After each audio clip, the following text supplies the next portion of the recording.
you want to be a winner, not only have to understand how to win, but to understand how to consistently win. We're the freaking New York Jets, so we're built for this shit.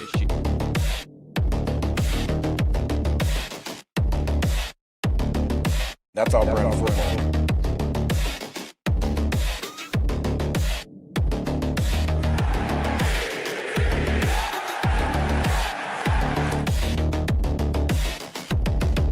If you want to be a winner, not only have to understand how to win, but to understand how to consistently win.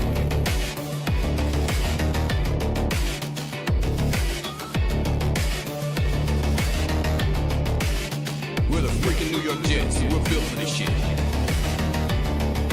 That's our brand of football.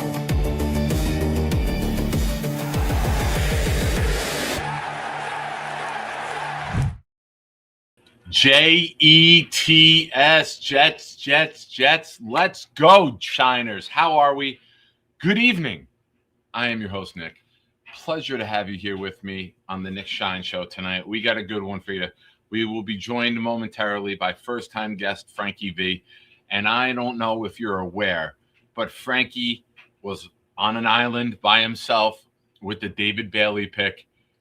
And we're going to get his opinions, thoughts on that, much more. It's Sunday night. It's still draft weekend.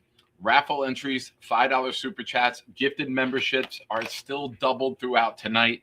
So, folks, you know what to do.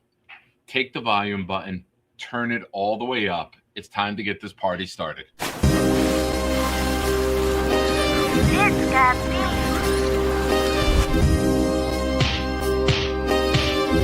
Gentry covered in football!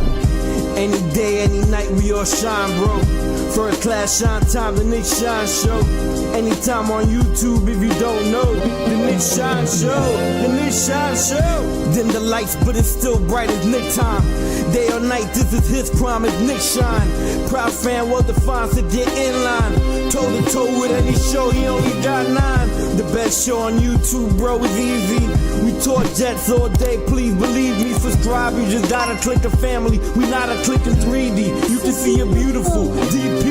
We see through the fake teams and the tea leaves. So we pray for a coach and a QB and hope that we close to the top in the new league. A toast to the host with the most, Nicky. Who, me?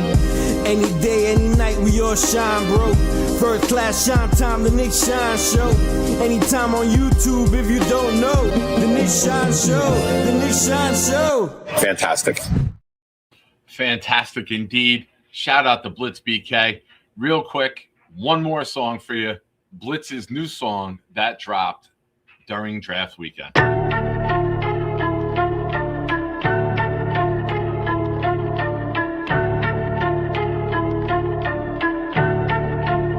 Yo. Engines roar when the Jets take flight. Green lights glow in the Jersey night. Skyline lit when the squad ignite. Gangrene rolling, yeah, the Jets take flight. Yo, every show we bring the Jets all through the speeches clear. Real fan talk, we survive rebuilding years. Seen quarterbacks come, we seen them disappear. Still solid with my team, no bandwagons here.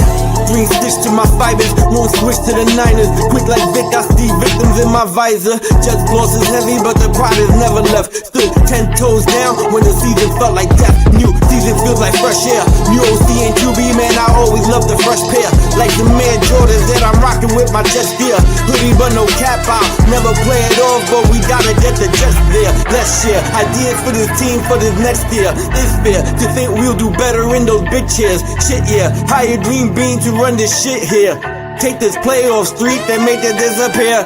Engines roar when the Jets take flight. Green lights glow in the Jersey night. Skyline lit when the squad ignite. Can't be rolling, yeah, the Jets take flight. Jets take flight.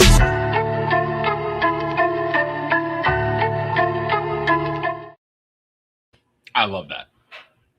Absolutely love that. Shout out to Blitz. If you are a channel member here, go ahead, share that Blitz BK emoji that you have access to. If you are not a channel member yet, consider hitting the join button. It's a fun thing to do. We'll get you into the Nick Shine Discord, talk Jets, talk everything. We got a fun little group over there. Come be a part of it. We'd love to have you with us. Now, we'll be joined by Frankie momentarily. A couple things that I want to get into with Frankie. This will be my first. I've called in, I think, a time or two when Frankie was on with Jake, but we didn't really get to talk. So I'm looking forward to this, especially after the results of the Jets draft. Now, Modine, you're not allowed to vote. I know you will. Let's get a little poll up here. That's what Diana Rossini said.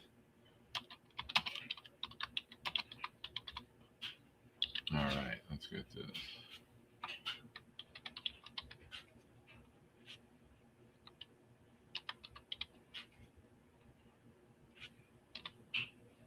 Here we go, Mo. We got a little poll here just for you.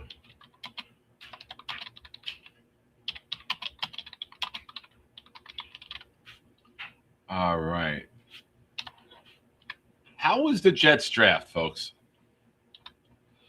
Going to give you three options. How was the Jets draft? Amazing, okay, or I'm Modine, I hate everything. Let's see what you guys think. I'm very curious.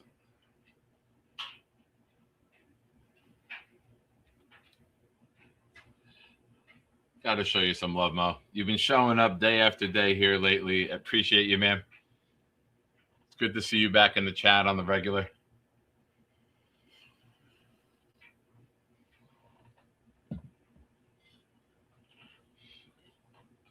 I get you. Nobody, as a fan of any team, is going to like every pick. It's not impossible. You have anywhere from 6 to 10 picks, some less, some more sometimes. You're not going to like every pick in the draft. So, and the one thing I don't like is when people pinpoint things they don't like and they harp on that. They focus on that. There's a lot to love with this draft. But ladies and gentlemen, I present to you, for the first time on the Nick Shine Show, the New York Jet draft champion of the world. We got the one and only Frankie V. What's up, bro? My man, what's going on, man? That was a great intro. Pleasure. That was a great intro. Thanks, man. I appreciate it. Sorry, I'm running late. I got this new little camera set up. I'm trying to figure it all out. So sorry about that. No worries. No worries. I had to do the opening, play the music, all that stuff. So perfect timing. Now, yes, sir. You saw the thumbnail. I'm allowing you to take your victory lap, my friend. Be careful. Modine is throwing tomatoes, but he doesn't like anything.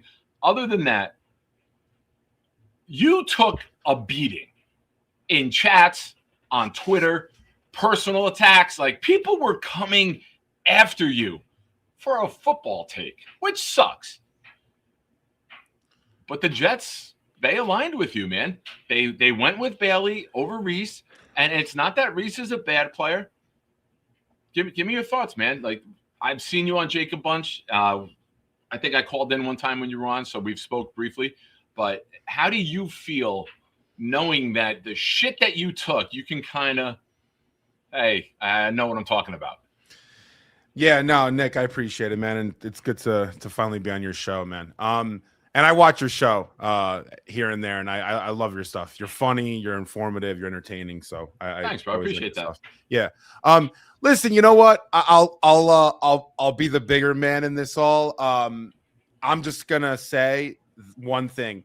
Let's see what happens throughout their career, right? Like, just because the Jets picked David Bailey over Arvell Reese doesn't mean David Bailey is going to be better than Arvell Reese. I just think when you look at what, for example, Micah Parsons said about Arvell Reese, the guy's an off-ball linebacker. And if you're just going to project somebody to be an edge because they're extremely athletic or they're very strong for their size, that doesn't always equate to being a great edge. Yeah, man, I took a lot of stuff, man. I did. I was taking a lot of, taking a lot of arrows. I still am. But we'll see what happens. We'll see what happens, man. I just believe in the player that's David Bailey. I did from day one. I just think when you're talking about that first step, and he has definitely enough counter moves to be able to constantly get to the quarterback. Nick, this guy, he doesn't stop. And it's not like every tackle in the NFL is some premier all-pro kind of talent. It's like this guy's going to be going up against Trent Williams is every other week. Like, that's not how the league is, man. He's gonna have Will Campbell some days. He's gonna have Deion Dawkins other days. Like, it's not a league where David Bailey's just gonna be overmatched weekly. His motor, and if you equate that to his strength and profile and archetype as an edge, and that first step, he's going to be a successful edge. I think the running game stuff got completely overrated. Nick, you've been covering football or watching football for how long? Do you remember an edge player ever getting critiqued in their ability to stop the run like David Bailey was? Go back in however long you want to go. I don't even remember talking about run defense much when it came to edge guys that are getting 14, 15 sacks in college, right? I don't remember that being a conversation. No. So, I thought it was unfair a little bit. Yeah. 100% agree. And I think that, you're a Jet fan, Jets fans will look at things and find one flaw. Like I was saying, when you came in, they will look at 8 draft picks, find the one they don't like, and harp on that. They will find a trait, a characteristic, and whatever it may be, and drag a player for that. And if Bailey can come in and Bailey can get to the quarterback consistently, open up Will McDonald to get there also, because I think those two coming off the edge together with a lead, you got a 4-point lead late in the game, you're playing Buffalo, and you can send these two relentlessly, knowing when they have to pass. I want to see Deion Dawkins trying to drop and cover and block these guys in the fourth quarter after we've been aggressive the entire game. So if you can go get 15 sacks and you can put up pressure after pressure and you can move, and here's the cool thing, this defensive tackle group will be able to collapse that pocket a little bit. And now if Will and Bailey are getting upfield together, you're going to get guys stepping up into traffic, and Briggs, Sweat, and others are going to be able to make plays. So it's not just what he can do, it's the domino effect of his abilities and how the rest of the team will succeed, because great players make others better around them. I think he has the potential to be a top-end pass rusher. He might not be the greatest run defender ever, but who cares? If you're getting 15 sacks and up and you are changing the game and you're getting sack fumbles and you're ripping the ball out and you're making life hell for Allen, May, and others in the AFC, we'll take that. We need that. Yeah, totally, man. Totally. And one thing that you brought up that's important, is this team ever going to play with the damn lead? Will McDonald, he's in an unfortunate spot where for the last 2-3 years, we're constantly behind at halftime. You think teams are going to come out in the second half and have some elaborate passing game scheme, or even want their receivers to go develop these routes down the field? You don't need to do any of that. Nick, just run these crossing routes, run some screens, run the football, run the clock out. Yeah. That doesn't bode well for a pass rusher. So I'm hoping that with this offense and guys that we've drafted, maybe it's not this year necessarily as good as we'd like to see it, but it'll be better. But maybe in the years to come, we'll have a situation where Will McDonald and Bailey can pin their ears back because we're up by a few scores. Wouldn't that be nice? We haven't had neutralized. Will McDonald's been neutralized. Totally. So a take that I've had, he was supposed to be our Mariano Rivera. He was supposed to be the closer, in my opinion. The 3 games that we were in it, Pittsburgh, Cleveland, Cincinnati, he made plays in the fourth quarter. When you're down 35-3 or whatever it was against New England, hey, guess what? Will McDonald isn't going to affect the game in any way, shape, or form. So move the whole level of the team up. 3rd and 8 with Will and Bailey going, because now that we got a run defense, is going to be nice to see. It's not going to be 3rd and 2 and Allen just does a little keeper and they push the pile and they get the first downs. We're going to be in more advantageous situations to let these guys do what they can do best. That's the whole game. You can't change the game unless the situation presents itself when you're a pass rusher. 100%, man. And just one last thing on David Bailey and his, inability to, stop the run or add value as an edge against the run. People realize Texas Tech last year had the #1 run defense in college football by a mile. They were only giving up 66 yards a game That was a college football best. 2.2 yards per carry. That was a college football best. And I believe their 25 fumbles force was also a best in college football. Listen, is he perfect against the run? No. But let's not make it seem like he was that much of a liability, considering his partner on the other side, Romello Height. He's not very good against the run at all. So, I mean, you can't just tell me it's because of Lee Hunter and Jacob Rodriguez when David Bailey was second in run stop percentages in all of college football, second to Zion Young. I understand he's not the edge setter or doesn't have the base and the arms and the leverage that Arvell Reese has. But Arvell Reese is a different kind of player. Arvell Reese, look at what John Harbaugh said. We're playing him at inside backer. And if you're playing him on the outside at that edge spot, yeah, he might be, better against the run at setting an edge, but is he able to get to the quarterback like David Bailey can? There's obviously a give or take here. I think it's easier to teach a guy, especially with Bailey's strength. The guy can bench press 420 pounds, squats like 550. You can teach that guy how to set enough of an anchor where it's not such a deficiency where people are saying that he's a DPR. I mean, I didn't buy any of that. I thought that was like, I think it's easier to learn how to be average against the run as an edge than it is to take an edge and try to, teach them how to rush the passer. Some stuff is innate with pass rushing. It's like wrestling. You kind of feel guys out. You kind of know how to utilize, leverage. Reese, we don't even know if he has those innate abilities. Just because you're strong and quick doesn't mean you have those things. Those are some natural sort of instinctual kind of tendencies that I don't know if Reese has them. I know Bailey does. Yeah, I'm a little surprised that Harbaugh made that definitive statement because if you're going to play him off-ball linebacker, I mean, Sonny Styles was there, right? Like if he's a real, true middle backer, if you're going to, I don't know. There's questions with Reese. I think they're going to try him out there, and they might use different packages, different personnel groupings, and see what he can do. And maybe it's the Parsons trajectory where, all right, he's just meant to be here. Now that we've had him for a year, we move him. But as of now, you start him there because you got Carter already. You got Burns. My buddy that I was with for the draft party I had, he's a Giant fan, but he showed up. He looked at me at one point. He goes, we might have to run a 1-6 defense, but those 6 are going to be fucking amazing.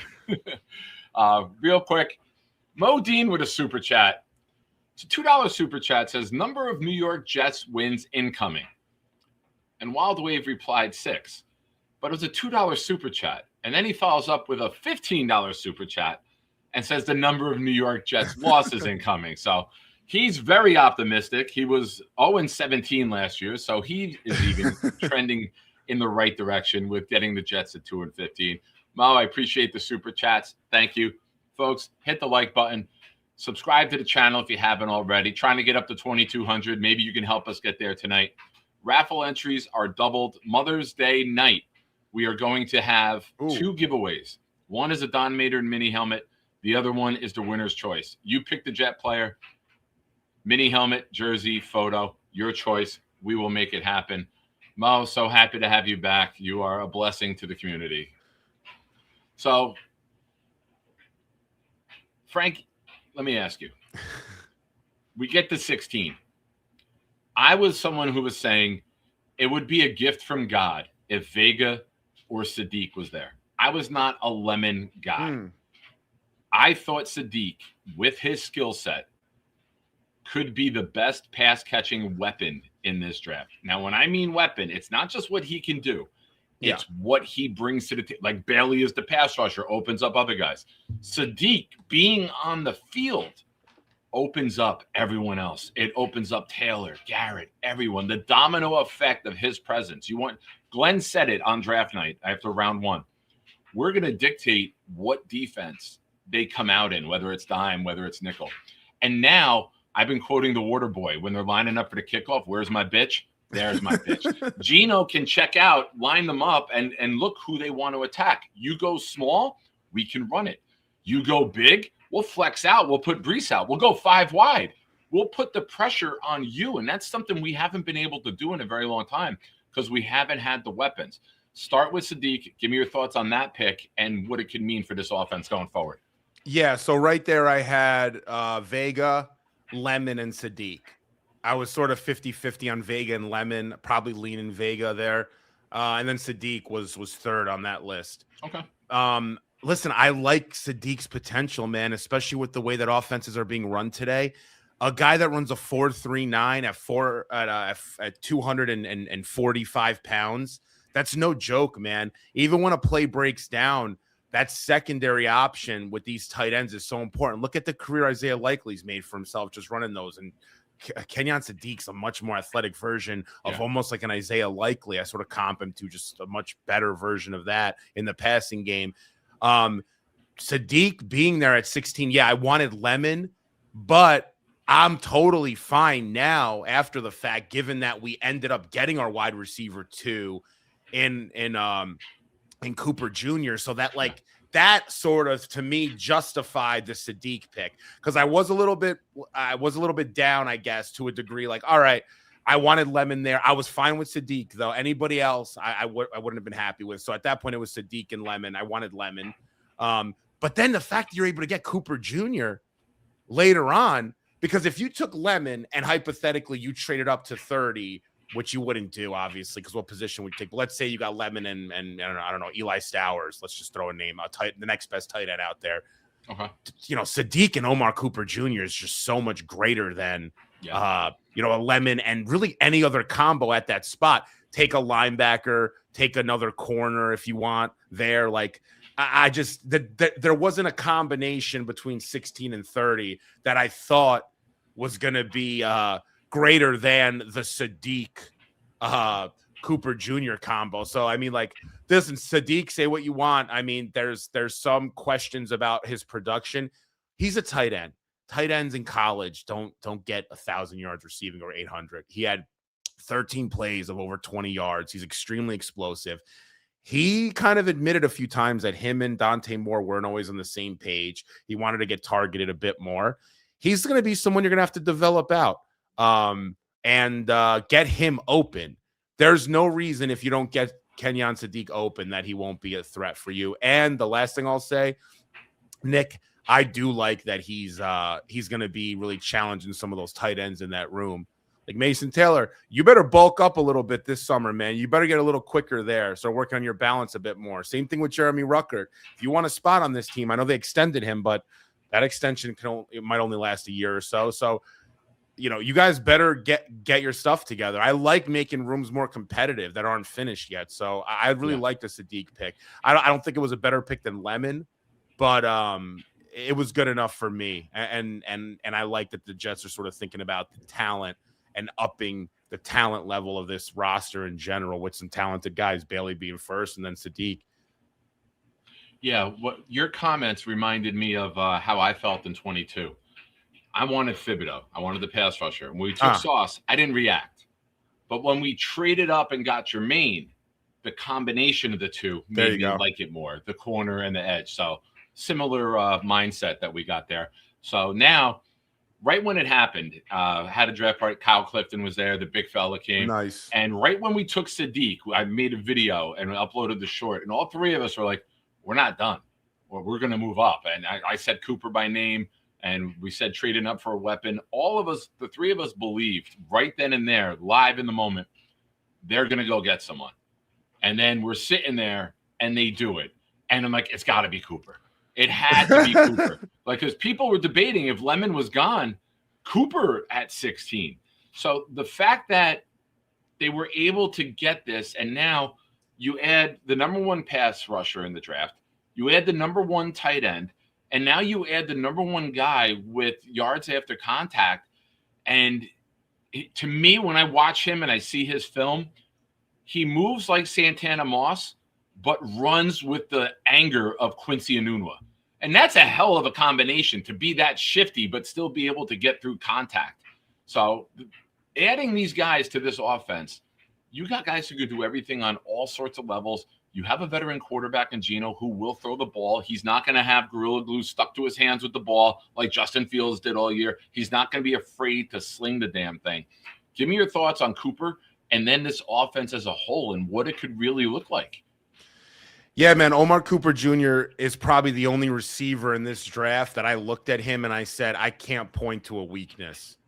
There's not a size, weakness. There's not a after the catch, deficiency. He doesn't have trouble at getting contested balls. He doesn't have trouble tracking things. Like he's runs a great route tree or very good. He's just a solid 8.8 across the board. Every single thing he checks off at. I just think those kind of guys are successful in the NFL. If you look at some of the best receivers, they don't really have a weakness you can point to. Guys like CeeDee Lamb, they just make careers off doing a little bit of everything, but they don't have a part of their game that can be exploited. I thought Tyson's deficiencies were his injury risk, obviously, and sometimes his straight line speed is a little bit. Carnell Tate, it is that in and out breakaway speed. He just doesn't have it. And then Lemon's obviously his size. Omar Cooper Jr. ran a 4.42. He's explosive, gets yak, doesn't drop a lot of balls. Great in the red zone, knows how to feel out zone coverages. I mean, he's just an overall just awesome number 2 receiver. I think he's going to complement Garrett very well. I think, you'll have games where he's going to outperform Garrett. That's what the name of the game is. It's like what Pickens was doing a little bit with CD. Like when you have 2 receivers like that, sometimes the other the opposing defense, Nick, they're keying in on Garrett all day. That opens up a lot more for Omar Cooper Jr. And then, by the way, you have Kenyon Sadiq waiting underneath. And then you have Mason Taylor feeling out the zones. And, we have this guy, Breece Hall, that you might just pop out of the backfield. So the Jets offense, if they can get some decent quarterback play and they can shore up some of that interior line, they're gonna have games where I think they're gonna score more points than people think. I think this offense might be actually pretty good, or have stretches where they look like a very good 26 NFL offense. Yeah, they got big explosive potential. They could score these guys could take it from anywhere on the field, and we haven't had that. The last time we had that was the Marshall, Decker, Enunwa, with Fitzpatrick, where we were seeing big plays time and time again. Who are you going to stop? Yeah, and it goes back to where's my bitch? You want to bring that safety up to help? A.D. Mitchell can run by everyone. Garrett can run by everyone. We can get guys open on every layer of the field. And breaking news. Our offensive line can block to give us time to run these routes and get these guys open. You want to do crossing routes with Sadiq, Garrett, and Mitchell going up over the top. If a safety jumps to crossing route, bang, we're going for the touchdown. So Geno's got a lot of pressure on him. Geno didn't have a great year last year. To his credit, he got the crap beaten out of him, and he kept getting up and he kept trying, but he didn't really have much time to throw last year. How many times did we see tweets this year about Fields had 3.52 seconds to throw? Fields had 3.3 seconds to throw. Geno's going to get the ball out. So I'm looking forward to see what he can do with this. So overall, night 1, Jets fans have to be happy. And that's not something that we say very often, is that Jets fans could be happy. Now they go to night 2. They're sitting there just with pick number 44. And then I'm happy. I wanted linebacker. I really wanted to add a linebacker. I'm a Georgia fan as well. So C.J. Allen staring us in the face, Rodriguez, Hill. And then as we're coming down and we get to pick 41, I'm like, all right, if they don't take linebacker, one of them will be here. We had the opportunity to get it. They don't get it. They trade back. Again, all of the linebackers are there except Rodriguez. And I'm excited thinking that we're going to get one of these guys. Now, tell me your thoughts when the pick comes in and you hear Pons. Yeah, I was a little bit surprised because I did think with CJ Allen there, I thought they would probably go CJ Allen. So when, that came in, I was like, oh, all right. I mean, because Jacob Rodriguez had gone at 43 to the Dolphins. So we had traded back. And then I'm like, all right. So we see a few guys go. I think it was Trotter ended up going, another linebacker, which I was surprised went above CJ Allen. Then you had Jeremy Bernard, Avion Terrell, Lee Hunter. And then we're up. So I'm like, all right, they're probably going to get CJ Allen. Or I thought maybe they would look at EMW, Emmanuel McNeil-Warren. I was like, all right, they're going to get one of these two guys. Then they got Pons. Honestly, I wasn't even thinking about Pons at that spot, to be honest. But listen, man, I love D'Angelo Pons. I just love him as a football player. I think Now, listen, talent-wise, obviously he's 5'8" and change. He's right a brush under 5'9", so he's smaller for sure. But that kind of kid and that character is exactly the kind of players you need in that locker room, man. You really do. CJ Allen was not a perfect linebacker prospect. He can be a little bit stiff. He can lose at the line of scrimmage a little bit. You know, he's a smaller linebacker. Remember, he's not as big. He plays bigger than he is, but he's also a 6 foot 235 kind of linebacker. Some people project him. He has to learn some off ball things, and he's not the best when he's just in space. So I liked EMW. I wasn't as big on EMW coming into the draft because it was between those two guys, really, CJ Allen and EMW, who I thought the Jets would have taken there. EMW's short. Short. He's slow. He's slowish. And he played at Toledo.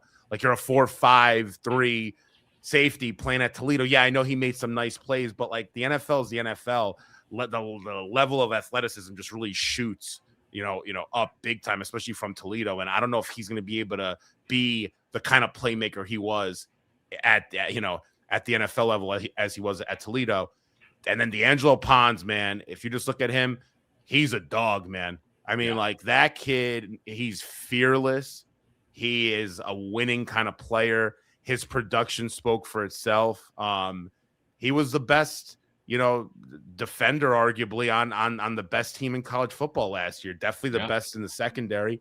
He was the heart and soul of that team. And like, me and Kaz disagree on something fundamentally about does culture come after winning, or do you build culture through the players you get in? Like, is it a chicken or the egg? I definitely think it's the players that end up bringing a culture that ends up leading to wins versus you just start winning with talent and then culture just magically is like the after effect. Yeah. No, I don't think so. Yeah. So I think Pons is somebody that, Nick, he's going to come in here, man. And he's going to be a leader on that defense. We need guys Absolutely. Like that. We do, because if you put the other way around, it's just riding the wave. It's fake. Your culture's not set. It's just guys enjoying winning. Exactly. That's different than having a culture established. When you have DeMario Davis and now Gino's a leader, and now you got Titman and Phillips who were developing into leaders last year. Frankie, your camera keeps freezing. I don't know if you're freezing for maybe 10 seconds. So my camera's freezing? Yeah, but the camera's freezing nonstop. Let me see. Sorry. I'll see. No worries. Okay. But with Pons, it's another guy. Right away, he's talking about not only what he's going to do on the field, but also in the community. So you got guys who are coming in, you got guys who are going to be leaders, and we haven't had that. I think I've been screaming for years, we need more assholes on this team. And what I mean by that, I need a player on the team who's not a DeMario Davis. It's not an asshole, but he's not afraid to demand greatness from his teammates. And sometimes you got to get in someone's face and be like, oh, you're not doing your job. Get your mind right. He beat you. Big deal. Come back from it. Rebound. Make a big play. Change the game. I didn't see that. Yes. The only time I saw emotion on the sideline is when Quinnen Williams was pissed because he wasn't getting his percentage of plays in that he wanted to. I didn't see anyone trying to raise the water level for the teammates.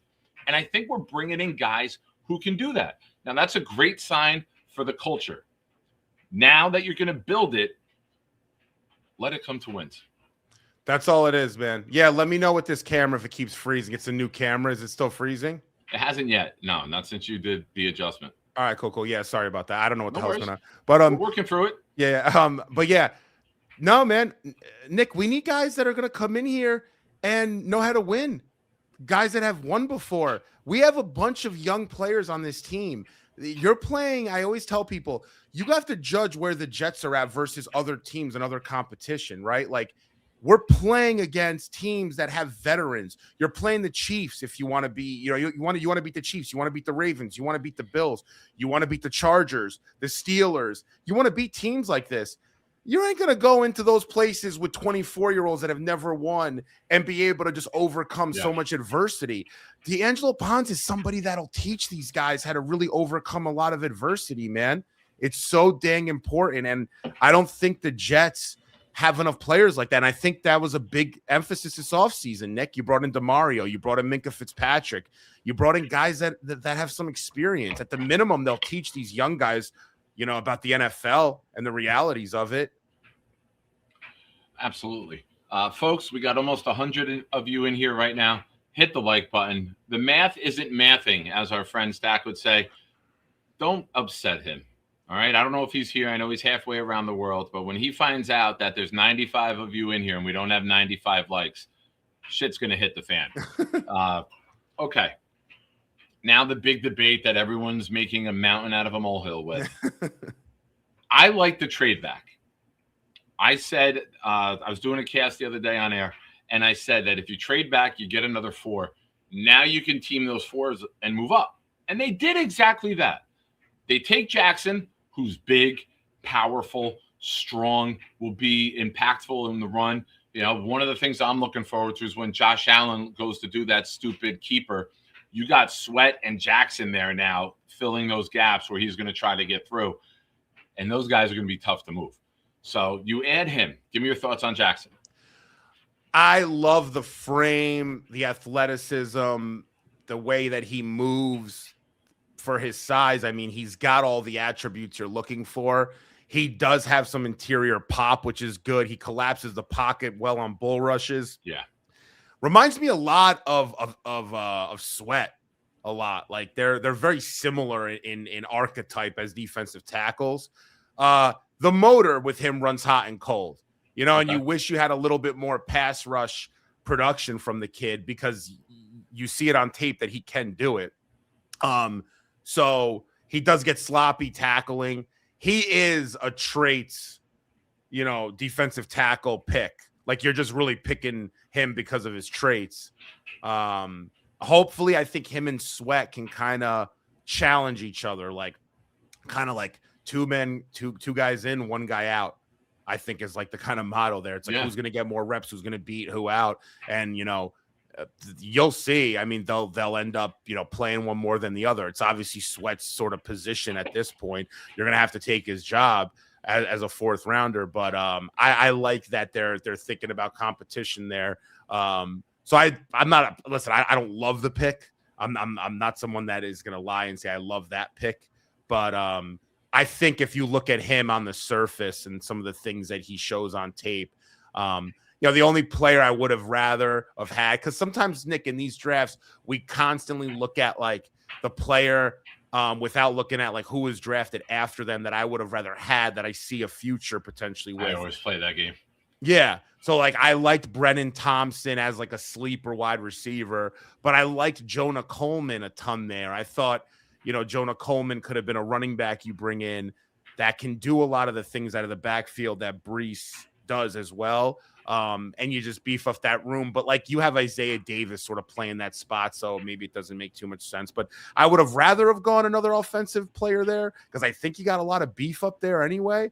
But I didn't mind that pick too much. That was whatever. That pick's like a C plus, B minus, whatever. You get somebody in the pipeline, right? Phillips has a 1-year deal. It's not guaranteed.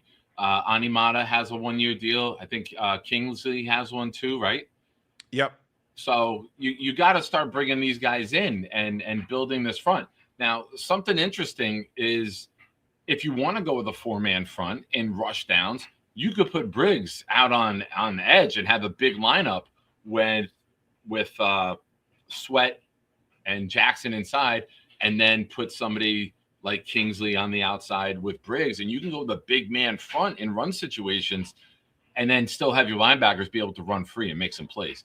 So the possibilities and the fact that we're not married to the 4 men down, 2 linebackers, 5-yard backs like Saleh did, and then they just ran it down our throat. We got beef. They're not going to run it down our throat anymore. Of course, there's going to be plays where we get gashed and things like that happen. That's part of football. But I love the fact that when we line up in the trenches week after week, we shouldn't be outmatched. And there's been weeks we're going into a game and we know we're going to get the shit kicked out of us at the line of scrimmage. We're going to flip the script and we're going to be the shit kickers now. Definitely. Yep, absolutely. I mean, with DeMario calling out the cover, calling out the type of protections that maybe the offensive line's doing, and Sherwood sort of needs that sort of, player next to him. That's why Sherwood had his best years when CJ was here. So I mean, he kind of needs that a little bit. Then all that beef up front. You can get away with having guys like McDonald and Bailey on the outside. So yeah, I like that from a depth perspective, especially if you're playing, a big beefy package. Goal line specifically. I mean, those guys on the goal line, you just put them in one gap and tell them to get their behinds moving, man. And you start changing a little bit of how you're playing defense. They need to. Absolutely. We got over 100 of you here right now on YouTube. We have 69 on X. If you're watching on X, dude, look at you getting all you getting Hollywood, man, over 100. Wow. I'm trying. That's not easy on YouTube. I respect it. I'm trying. If you're watching on X, come on over to YouTube, subscribe to the Nick Shine Show. If you're here watching, 30% of the viewers are non-subscribers. Subscribe to the channel. We got a lot of fun stuff going on here. We got an actual football team, ladies and gentlemen. This is the time to buy in. Now, Club Nick, the trade up. Did you see it coming? Were you shocked? Run me through your thoughts in real time. I had stepped away at that time. I think So did Muji. Yeah. I'll be honest, I was not watching. Right called it in. He's like, all right, he went to the bathroom. This is what we're doing. It felt that way, didn't it? He read the Right looked happy. Everyone else was like, what happened? Man, I was a little shocked, man. I mean, listen, I think the process there was like this kid after his 2024 season, and Muji spoke about this. They had him ranked, I guess, that year on their board as like, if he were to come out, quarterback 3 or 2. Yeah. So he was in their top 5 after 24. He obviously went back to Clemson. The thought is he's dealing through some injury stuff. Listen, I think they got a little bit ahead of themselves. That is, whereas Muji crushed day 1, did an awesome job, I think, with the Ponds pick day 2. I think day 3 he started to get a little bit, I don't know. He got a little bit ahead of himself. You get a little bit trigger happy. Wow, Klubnik's there. I wonder what other teams think about him. We thought he was really good. Frank wants him. Let's get on this phone right now and see if we can make something happen that makes sense. So I think, it's his second year. I don't want to call it a rookie mistake. He's not a rookie GM, but I think he jumped the gun a little bit. I mean, it's inexperience. That is an inexperienced kind of pick to me. And it happens. I'll say this, and I'm in the minority here, Nick. I think we overrate and overjudge some of these day 3 guys. Agreed. Like go in any past draft, like bring up the 2024 NFL draft. Go through rounds 4, 5, 6, and 7, Nick. You see maybe, every round you might see 2 or 3 guys that are like really good starters and maybe 1 or 2 Pro Bowlers if you're lucky. Like I think at that point, maybe not the 4th round, but definitely the 5th round, I think you start getting into a territory where you're filling holes, or you're looking for someone that has an all-pro ceiling that nobody really sees, and maybe you'll develop this player into one. So I think sometimes we get a little ahead of ourselves. The problem is the Jets really haven't gotten lucky on day 3 in a while. So like Michael Carter is the last one, right? Or Jamie Sherwood, 5th round. That's about it. Teams usually over a 10-year period get a couple day 3 guys that become Pro Bowlers or really good starters. We don't really have many. So like that's what sucks, because you're kind of waiting for a day 3 that you're like, all right, this can project out. I think they struck out on day 3 again, in my opinion. But I think day 1 was a home run. I think day 2 was like a double. And day 3, I think you struck out. So you went 2 of 4, let's say. Let's call day 3 like 2 at bat. You're batting 500. That's all. You're batting 500. Yeah.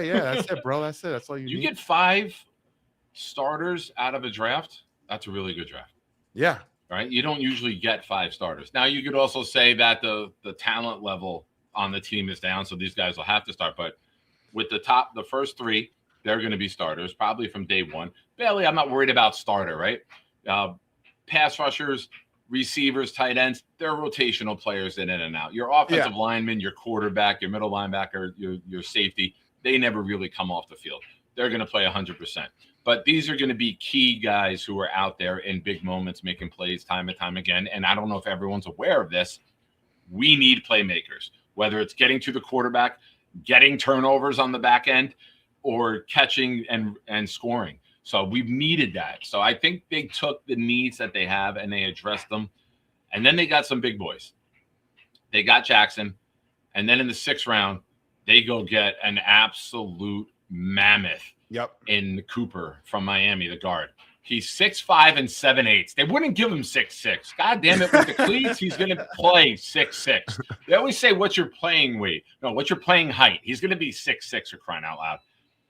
He's massive. He's got strong hands. He's a really good pass blocker for somebody that size. He only gave up, I think, one rush. One pressure in like 500-something pass block attempts. So you figure somebody that size, he would be better in the run. Now, if they could develop him, this could be a guy in the pipeline who can come in and take over a spot long-term. Also, if you want to go that jumbo package they were doing last year where you're bringing in Max Mitchell, now you can bring in this fatty and put him in there instead and have a lot more beef coming in. So give me your thoughts on him and what you think his potential could be down the pike. Yeah, man, you see a common theme here. The Jets want guys that are athletic and have played a ton. This kid's played a tremendous amount of football. So he made 43 straight starts to close out his career. And listen, man, you played at Miami. Miami was very good this year. They have a very good program. So you see the common theme: Indiana, Miami, Texas Tech. They want, the Jets want players. Oregon, the Jets got players from winning programs all over the place. Arguably the 3-4 best schools. Final 4 teams, I think we took guys from, didn't we? Oregon, Miami, Tech, and Indiana. Yeah. So I like the approach there. I wanted another guard earlier, but I like the prospect that is Inez Cooper. I always liked him. I think that was probably the day 3 best pick that we had. If you want to look at a guy that could eventually be a starting caliber guard. The concerns with him, his weight is a concern. I know in high school he was nearing out at 400 pounds, which that's a big boy. So New York, we got some pizzerias over here. We got to keep him. We got to keep him away from Joe's and some of these other spots because we got to keep him lean. I think the Jets. And honestly, this is going to sound crazy. They got to get a real good nutritionist in there because you got Sweat, who's a big boy. You got the Jackson, who's a big boy. You got Cooper.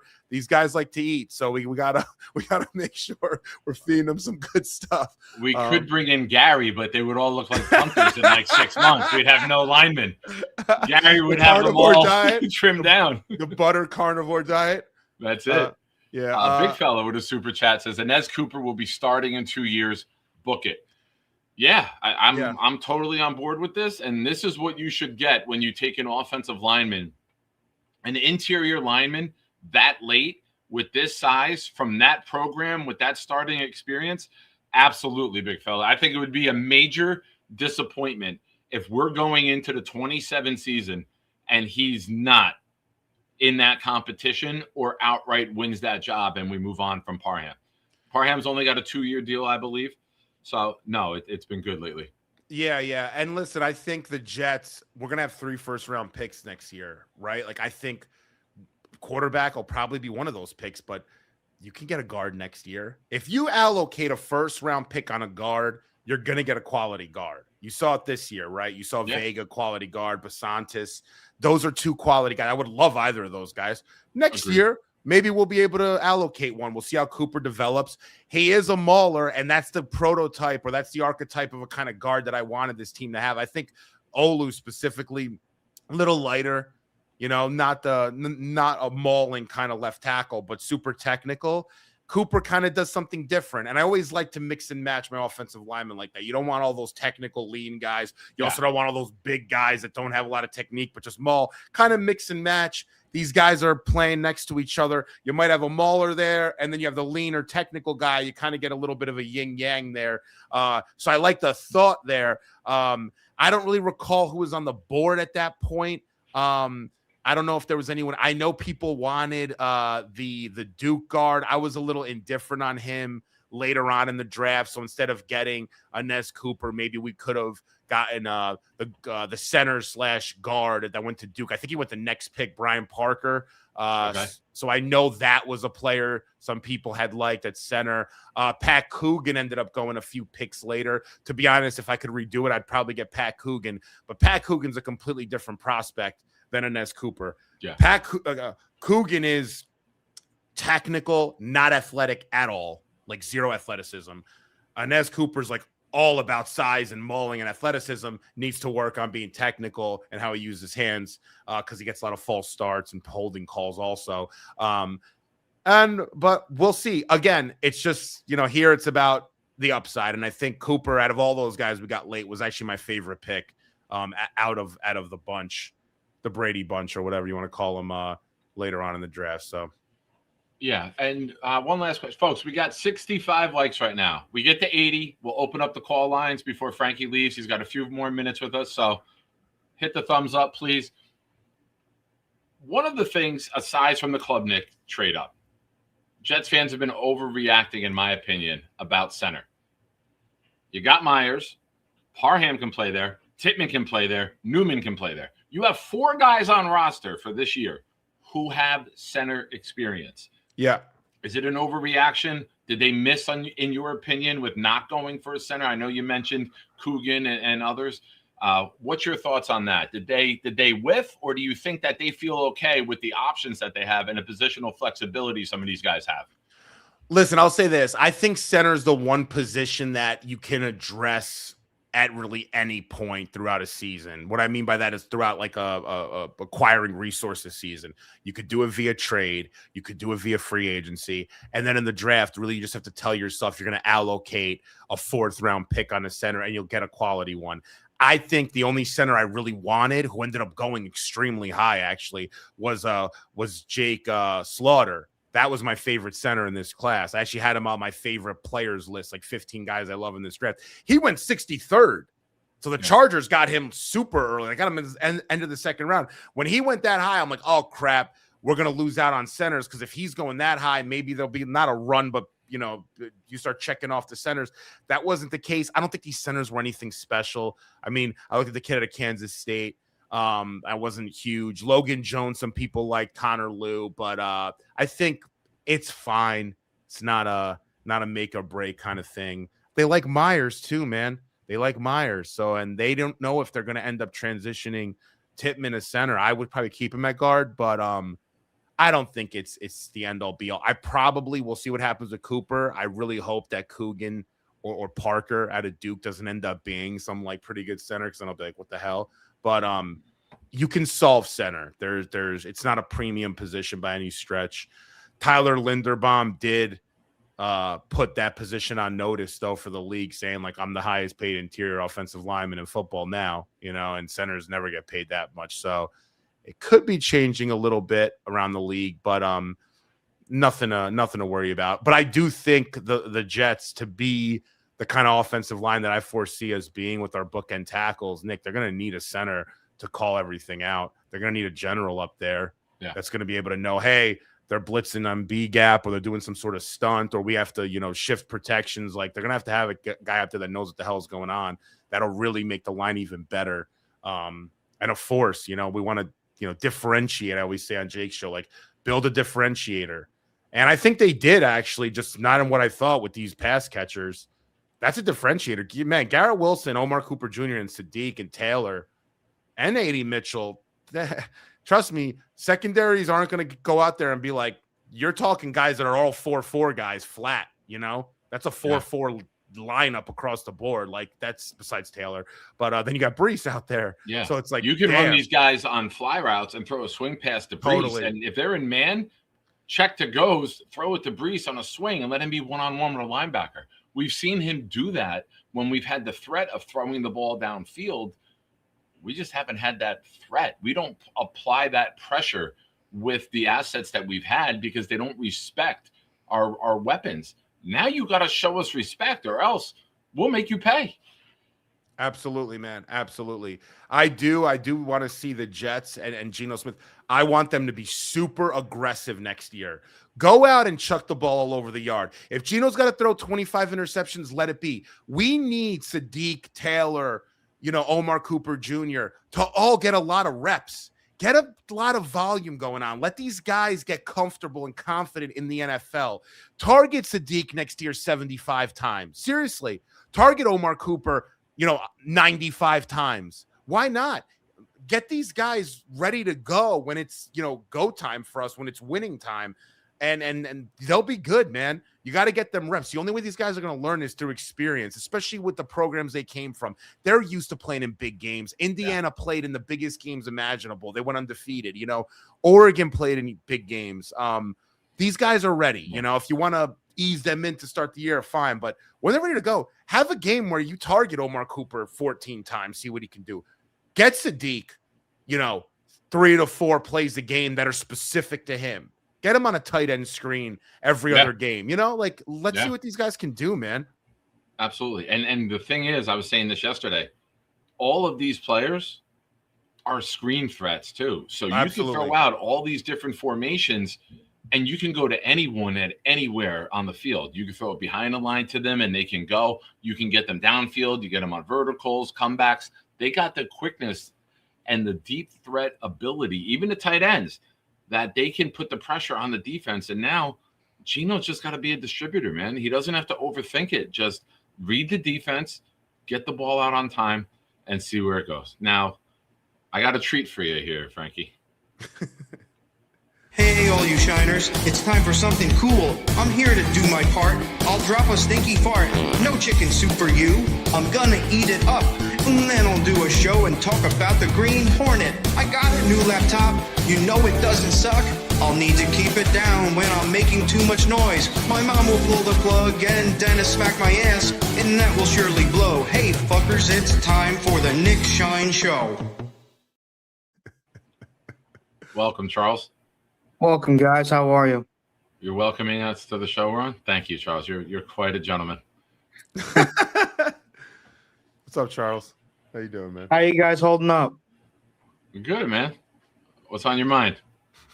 Nothing, man. Just want to say I think this was a very good to a great draft for the New York Jets. I like the other Cooper. I mean, I like both Cooper picks, but the one Cooper pick I was really impressed with the most was the Inez Cooper pick for Miami. I know, Big Phil, we talked about this briefly in the chat that he could be a starter within 2 years. He could start this year with all due respect, and they can move Tippmann back to center. But with that being said, I really like this draft class. I know we got a lot of undrafted free agents. I know we got a kicker from BYU. But we shall see, man. We shall see. Is this the big fella that you were with the other day? That big fella at the Nick Shine draft party? Yes, with the Chad Pennington Jets jersey. We actually talked about Chad Pennington the 2 days before the party, 1 or 2 days before the party. Yeah. Charles, you know what you look like next to him? You ever see the movie Hangover when Alan's walking around carrying the baby? That's what you look like attached to him. I've seen The Hangover. It's a funny franchise. It is. One of the same guy that made those movies made the 2 Joker movies with Joaquin Phoenix. Todd Phillips. Interesting. That's a good stat. I forgot about that one. Still have to see the second one. Anyways, I really love the Omar Cooper pick. Obviously, Sadiq. I'm a huge Sadiq fan. He reminds me a lot of Vernon Davis. I got to a lot of shit from this one guy. Like, he reminds me a lot of Vernon. This asshole goes, he looks nothing like him. I said, dude, calm the hell down. A lot of people, including myself, felt the same way about him looking like a lot like Vernon Davis. This guy was being a real dick. So I said, hey, whatever. I'm not talking to this asshole. So I said, in terms of his size, his hands, his speed, his route running, he's a very good blocker. He's a complete tight end. And I really like this pick a lot. I know a lot of Jet fans wanted Mekhi Lemon. I wasn't thrilled on Mekhi Lemon, honestly, but I know he's a very good talent. But what I will say is this, I'm glad we got Omar Cooper Jr. I've always liked Omar Cooper Jr. He's a very talented wide receiver. He kind of reminds me a bit of our own Garrett Wilson to some degree. He's twitchy. He's got some good hands. He's very fast. He can challenge people on the line of scrimmage with his route running. But I do agree with Nick here, and I'm not because he just said it, but I do agree that he's very reminiscent of Santana Moss. I remember Santana Moss when he was on Washington. I didn't watch him play on the Jets, but I do remember him on Washington. And he definitely has the angry running skills of a Quincy Nova, or you could say he runs angry like an Anquan Bolden. Anquan Bolden ran angry too. All right. I kind of like that. You had a lot of curses built up in the chamber being at your parents for a day and a half, huh? You come out firing today. Well, it is what it is. How was Jets takes, man? How was the party, Charles? Did you have fun there? Was everyone cool? I did. I originally, I did get my refund. Should come in within at least 10 days. But I originally wanted to go to. What'd you get a refund on? I was going to explain. I originally purchased my $25 ticket to go to the Hoboken one with Talking Jets. But my father, about a few days before the party, said, listen, there's some crazy stuff going on in the world. I want you to go with Nick.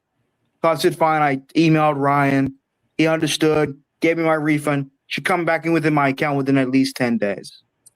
So I was looking forward to meeting Ryan, but hey, I had a lot of fun at the Nick Shine draft party. I know we had a little misunderstanding yesterday with the flan thing, that one of his good friends who wore a Geno Smith jersey, apparently he challenged me and my brother to a flan eating contest. I don't even know how that's possible, but it is what it is. All right. Frankie, now you're caught up on all the events of Charles Gorman. What is a what eating contest? Flan. Flan. It's flan. That's what it's pronounced, flan. It's like dry custard. It's very okay. It's very good in my opinion. I mean, it's an acquired taste. It's like, think of like creme brulee, but not like cooked. All right. It's more like raw. It's very good. I tried it before. It was delicious. It's cheese based. It's dairy based. Yes. Okay. Okay. Never heard of it. Yeah, he enjoyed it, and my friend Ray saw it, and my friend Ray was in the chat last night. He's like, what do we have to do to have Charles and his brother getting to a flan eating contest? He goes, I'll fund it. So Charles called in, and I was like, Charles, would you be interested?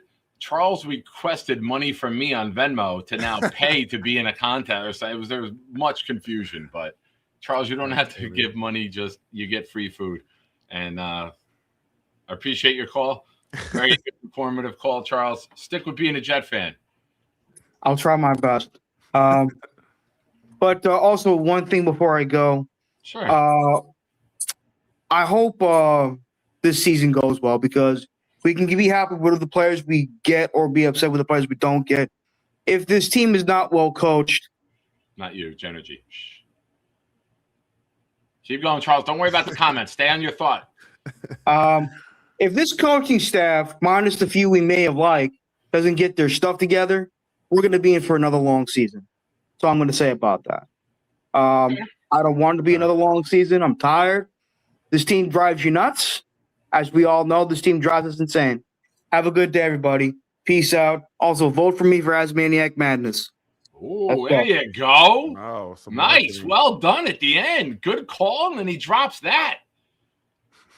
Someone called him in the comments, LaFlon James. They called him the flagellator for farting. Now he can be the flanulator. Knobcraft, if you're watching, make a photo. Next up, Kyle Clifton. What's up, brother? Not to be outdone, you had quite a nice cheesecake there as well, did. Nick. I don't know if you were watching last night. When we picked Cooper, Frankie, I've lost like 160 pounds. I eat very clean. 160, damn. Yeah, I was a big boy. Good for you. And I looked at Kyle. I'm like, I think I'm going to get a dessert. And before he could even comment, I look at the nurse. I go, hey, dessert menu. I wasn't letting anyone talk me out of it. When my mind was made up, I was going. I got a cheesecake that was deep fried and like a wrap with cinnamon on it. Man, I checked out of the conversation. Kyle could have gave me his bank account numbers. When that thing landed in front of me, bro, I turned into Charles. That sounds good. I'm not gonna lie. It was great. Yeah, I mean, congratulations on the Bailey win. I think it's it's They something didn't win like anything yet. They No, didn't that's win anything true. yet. Let's see him get an All-Pro, and then I'll be flaunting a little And bit. especially with Reese in New York. Yeah. Every time he makes a tackle, Jets fans are going to tweet. Well, I'll say this to that point quickly. Sauce was picked right ahead of Kayvon, right? And we never really compared both. So I think eventually maybe those conversations Yeah, will but go they away. weren't. This debate was. Yeah, because they're playing the same position. Yeah. I mean, if Reese is playing inside linebacker, I think that debate really won't be there. But you're right. If he plays edge, yeah, it's the same position. Yeah, I mean, I kind of as the draft grew nearer, I got comfortable with the idea that it was going to be Bailey, because I understand that the pass rush was bad and you have to manufacture pressure. But I still would have preferred Reese at the end of the day. I'm not going to go down the road again with the Klubnik thing. The more I look into it, it drives me a little bit crazy. But I think that the benefit here is just being able to be as more complex and more variable on offense than we've been in past years. Like we've been very predictable over the last few seasons, and having guys with these different skill sets that we can plug in different spots is really going to give us a boost if we have any type of scheme whatsoever. So now a lot of it falls on Reich, right? Like Omar Cooper at 30 is tremendous value. Like, I can't believe that they were able to just trade a 179 to come up and get him in the 50-year option. That is tremendous general managing. Chef's kiss to our boy Darren Moji. And then I was fine with Pons. He seems like he's a good player. The detractors will say it's a vanity pick, but most of the consensus boys I'm looking at had him in the 30s, and we got him at 50, right? Because no one wants to take the guy who's 5'8" to play in their NFL secondary.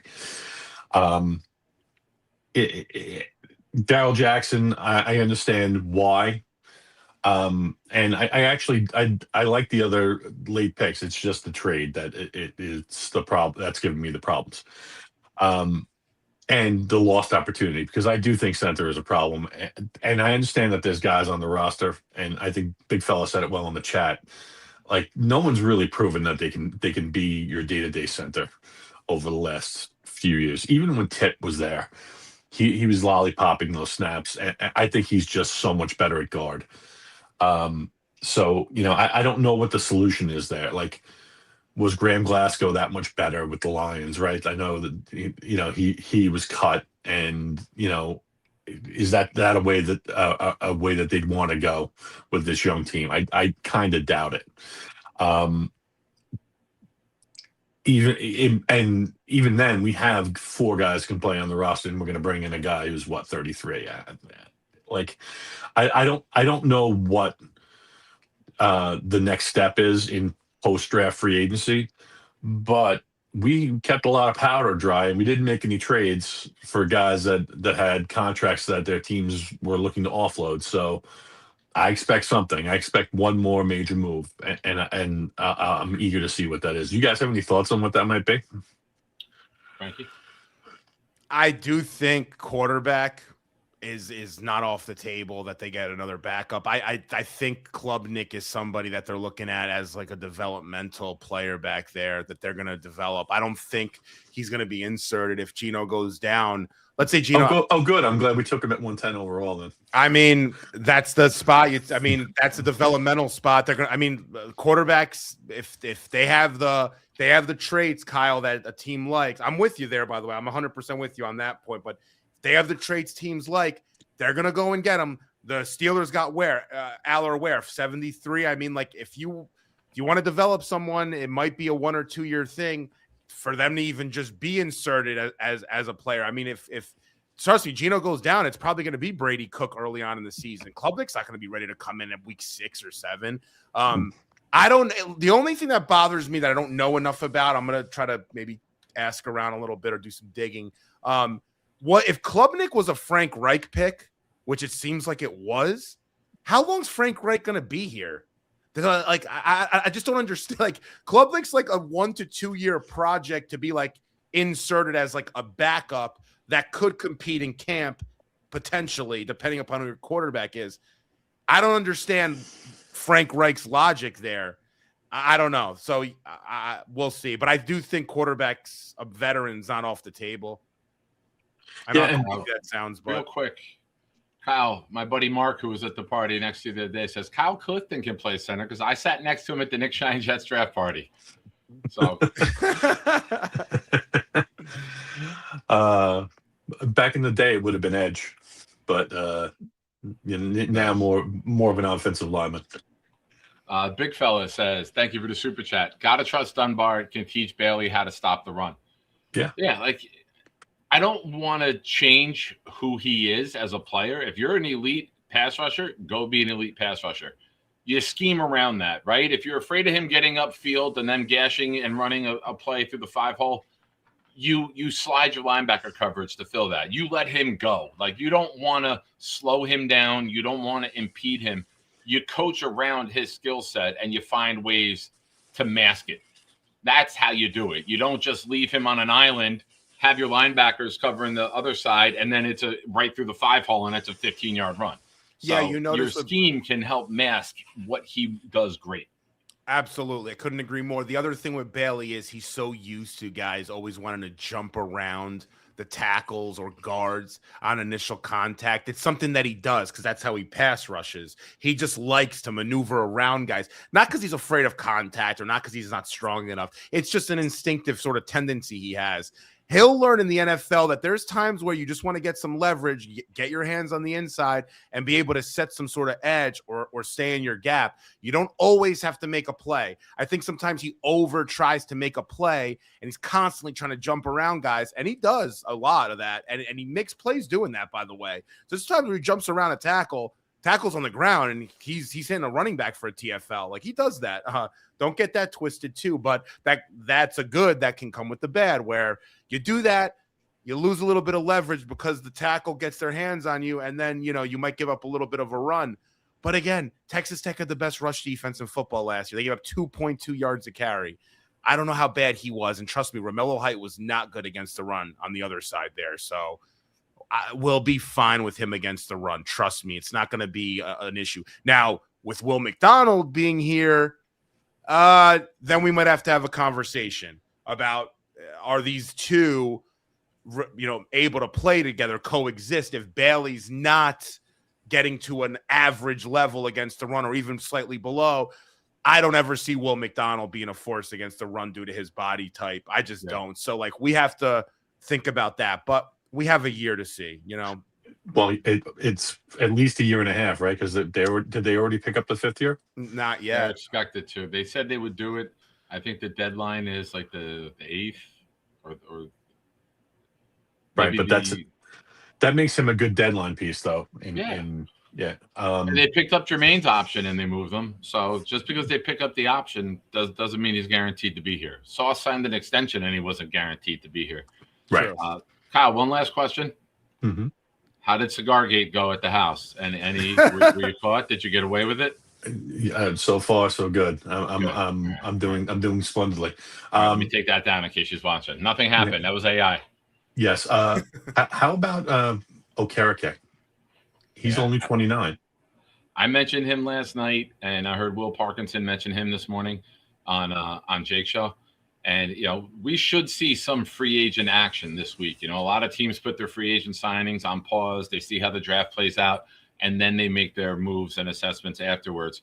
Frankie, what do you think? Are you okay with the linebacker room? Do you want to make an upgrade? Do you think they trade Sherwood post June 1st?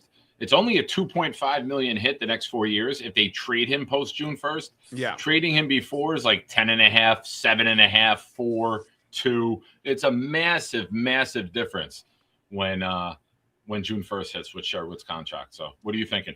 Yeah, so I'll be honest. I think Sherwood needs another year. I think Steve Wilkes' defense last year was a mess. Nobody knew what they were doing, really. There was a lot of inconsistencies between the kind of things Glenn wanted to do, what Sherwood had done, and then what Wilkes wanted to do. It was just all over the place. I think we should give Jamian one more year to really like solidify himself as a player that we want to be a core piece of this defense. Sherwood's pretty good, guys. Like I know he didn't have the best year last year, but his athleticism, his ability to go sideline to sideline last year, he just found himself out of position more often than not. But I like Jamian. I wouldn't do much with that linebacker room, guys, via free agency. I would have looked at maybe something in the draft. If Rodriguez is there and you want to really, get something going with a young guy because you have DeMario, that makes sense. But I don't think we need to worry about linebacker. I want to worry about the secondary, like the safeties, the corners. Like we got to worry about those spots more than I think, the front seven. I think the front seven's good enough to say the least. How about the safety room? Big fella says the future Jet safety tandem. More Kane. Fire name. Yeah. I mean, listen, I was shocked. Did you guys know Malachi Moore had 101 tackles last year? Kind of crazy, right? As a rookie, that's pretty good. So there's some talent there, to say the least. You don't get 101 tackles your first year and you stink, right? Our defense was on the field a lot, so he got a lot of practice. Yeah, and if Tony Adams played the same amount of plays in the exact situation, it would have been 64 tackles. Like that's how many he would have missed. So Moore is an upgrade from Tony Adams, whatever that may mean. Yeah. Year two, Minka in the building. There's upside there for Malachi Moore. Yeah. I want to see how AZ plays, because I think this year is going to be a year where those corners someone's going to have to put themselves in a position to be set in stone on the 2027 roster.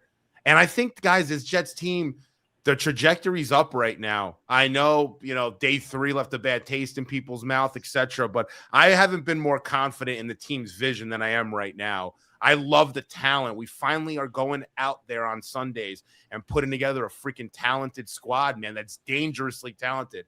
Like David Bailey's a dangerously talented edge. Like he screams off the edge. Sadiq is dangerous, man, if you get him in space. Omar Cooper Jr., when you're looking at Garrett, he'll be dicing you up. Brees, and then on defense with the linebackers too. I mean, like they can do some things, man. I think we're underrating the squad a little bit. I'm not ready to give a win-loss prediction, but I like the trajectory. I worry about Glenn a ton, but if he can't put it together, get rid of the guy. Honestly, he got paid enough. Move on and bring in someone the next year that can, get these guys. How about this take? The Rams go all in. The Rams win it. Stafford retires. Yet the Colts pick ends up a top 3 pick. You keep that one. You take the other 2 ones. You trade for McVay. You let him pick the quarterback of the future, and now you're a title contender from day one. That sounds phenomenal, right? I've if Glenn doesn't work out, I'm not want to tank. I said the Colts pick will be top 3. However, we do have this. Where did you go? We do have Charles Gorman, Michael Clemens, and Sauce Gardner. Charles is driving the blue tank for the Colts, baby. Yeah, I think O'Connell's going to be the coach next year. It's possible. They had a weird draft, didn't they? Getting Caleb Banks that high. I don't know. Yeah, if they struggle at all and he gets shown the door, I could see him coming here very easily. Could talk about guys that would be in lockstep. And then 27. And then 27, if we don't have to go up and burn one of those extra ones to get the quarterback and they fall to us, then you're definitely taking the quarterback as kind of a gift to the defense for being patient and not using the high-end capital, because Stevens will be coming off the books and Nishon will be coming off the books. So it's exciting. It's an exciting time. I appreciate your time, guys. Thanks, buddy. We'll talk soon. Appreciate you. Go. Bye. Peter Castro, member of the channel for 11 months. Thank you, Peter. Great draft. Congrats to Frankie V. Yeah. Now, Frankie, before I let you go, I need your thoughts on the thumbnail, man. You know what, man? I've been doubted many of times. I've been doubted a lot in my life. You know what? Sometimes you just got to go with your gut on things. It was a tough tough couple months where I'm literally fighting every, content person, Nick, you know that. And I'm arguing on Jake's show with Robbie and Joe, and, fans are like, this and that, at the end of the day, nothing's set in stone yet. The story of David Bailey hasn't been written just yet, but I think we absolutely made the right pick. And I am more confident in that than I've ever been, honestly. We're going to see in 4 or 5 years if that was the right move. I don't know what that's going to equate to with wins, but to me, it was just the right pick. And I'm glad that you made a nice thumbnail for me. That when we first spoke, and I was like, Sunday nights 8:00 is like the show I'd like to get you on, and I'm like, I have this Sunday available or the following. You're like, how about post draft? Oh yeah, I would love to get you on Sunday night post draft, because if Bailey's the pick, I knew that we could have fun with this. And yeah, I'm sorry I sitting haven't there been the as other day, and I'm crazy like, about it, but like I want to temper some expectations on Bailey right now, because But yeah, we do. I told him, Nick. That's it, man.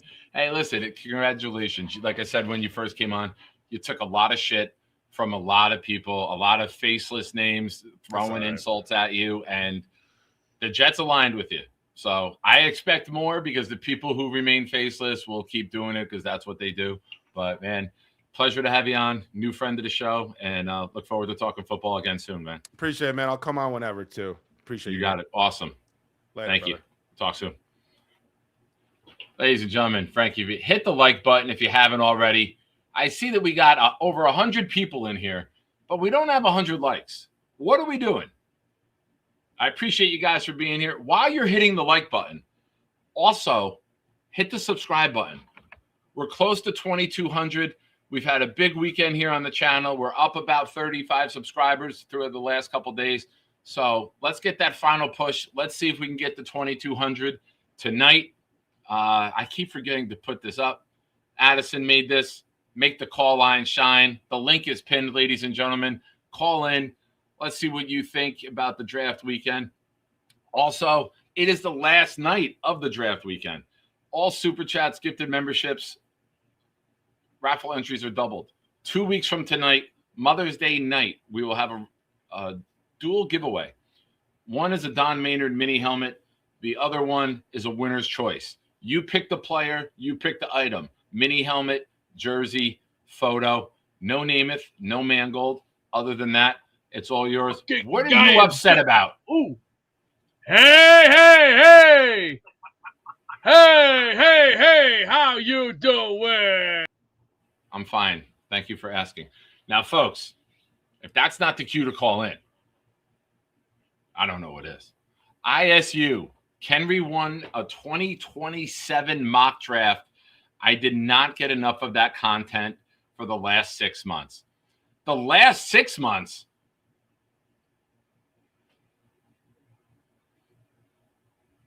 you must have missed shows the other 2 months before that. But ladies and gentlemen, this has been a memorable draft season for the Jets.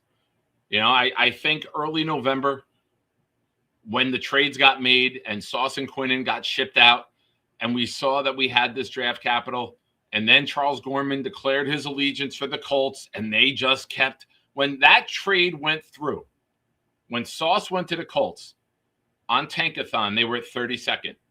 They went 1-8 the rest of the way, and it got up to 16. So maybe there's something there to Charles declaring his allegiance for the Colts. Don't change. I am one that's saying stick with it, ride it out for this year. If that Colt pick, because Jones is out for a while, Richardson hasn't shown to be a successful quarterback in the NFL. If that Colt pick can be a top 3 pick, if they can continue that 1-8 pace that they were on, and the team that goes 3-14, and we end up with a 15th pick, that would be my dream, guys. Of the 3 first rounders, ours is the worst. That would be an absolute sign that the ship is turning. Good things are happening.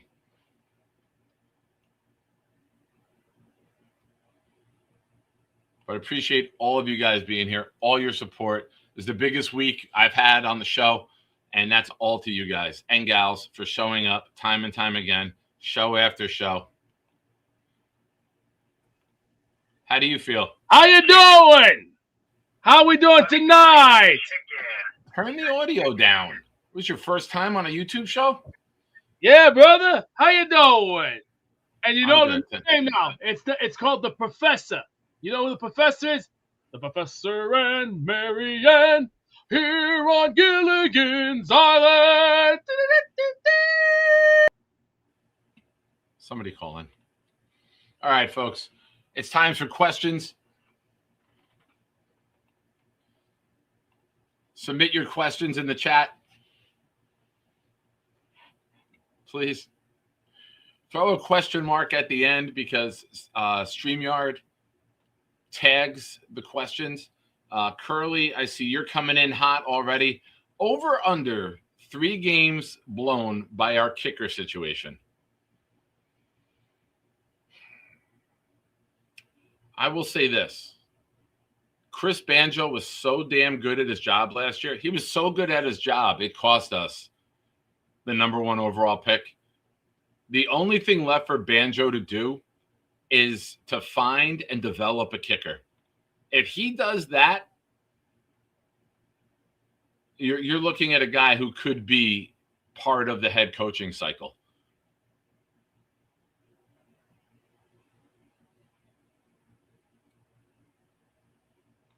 Jets Worldwide. What's up, Snowball? Want to do a tailgate for a preseason game? Club Nick party.